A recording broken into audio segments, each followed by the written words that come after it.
प्रतिनिधि सभाबाट पारित भएको विधेयक स्पष्ट कार्ययोजना बिना नै आएको भन्दै कतिपयले टिप्पणी गरेका छन्।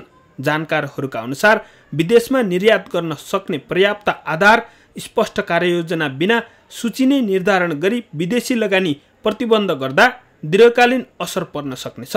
विधेयकले तरकारी, फलफुल, पशुपन्छी पालन, तेलहन, दलहन, दुग्ध व्यवसाय लगायतमा विदेशी लगानी प्रतिबन्ध गरेको छ।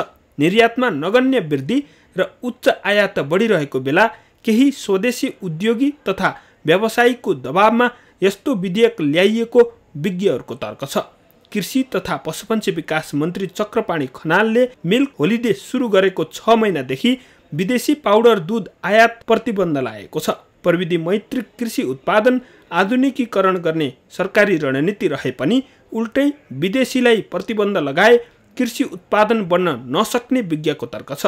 निश्चित शर्त राखी साना तथा मझौला कृषकलाई विस्थापित नहुने रणनीति अनुरूप साझेदारी रूपमा कृषि क्षेत्रमा पनि विदेशी लगानी खुल्ला गर्नुपर्ने अर्थविदहरूले बताएका छन्। बाह्य पार्टनरहरू पनि खोज्नु चाहिँ साझेदारहरूमा राखेर लगानी गरेर लाउनु चाहिँ उपयुक्त नै होला। अब तर सानो खालको प्लटमा होइन, अलिक बृहत खालको परियोजनाहरू उनीहरूले ल्याउँछ भने चाहिँ त्यसमा नेपालीलाई पनि त्यसको एउटा पार्टनर बनाएर नेपाली उद्योगीहरूलाई, नेपाली कृषकहरूलाई पनि साझेदार बनाएर ल्याउने र त्यसमा प्रविधि पनि नयाँ भित्राउनु पर्ने र बाहिरको मान्छेहरूलाई चाहिँ यहाँ रोजगारीमा ल्याउन नपाउने गरेर एउटा सीमित क्षेत्रमा चाहिँ त्यो वैदेशिक लगानी ल्याउन सकेको भए सिप र प्रविधि पनि भित्राउन सकिन्थ्यो र त्यसले व्यवस्थापकीय क्षमता पनि हाम्रो बढाउँथ्यो। आर्थिक वर्ष 2074-75 मा वार्षिक 1,36 अर्ब रुपियाँ भन्दा बढीको कृषि वस्तुको आयात भएको छ, जुन वार्षिक 11% माग र बजारमा खपत हुँदै गइरहेको छ।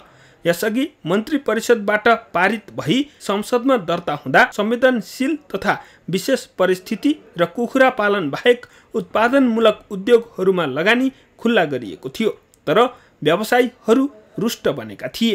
अहिले दुध हामी नेपालको उत्पादनले 80% हामी सेल्फ सफिसियन्ट भइसकेको अवस्थामा हामी एफडीआई को विरोधी होइन। एफडीआई आउनुपर्छ देशको एउटा अर्थतन्त्रलाई माथि लानको लागि, त्यो स्वागतयोग्य कुरा हो। तर राज्यले आफैले एकातिर आत्मनिर्भरताको घोषणा गर्ने, सोही अनुसारका कार्यक्रमहरू लाने, फेरि त्यही सेक्टरमा विदेशी लगानीलाई खुला गर्ने हो भने त त्यसको अर्थ रहेन। सरकारले जहिले पनि के भन्छ भने उद्यमशीलताको विकास हुनुपर्छ, बाहिर गएका नेपालीहरू चाहिँ नेपालमै फर्केर चाहिँ उद्यम गर्नुपर्छ भन्ने कुरा, सुखी नेपाली समृद्ध नेपालका नाराहरू हामी दिन्छौँ।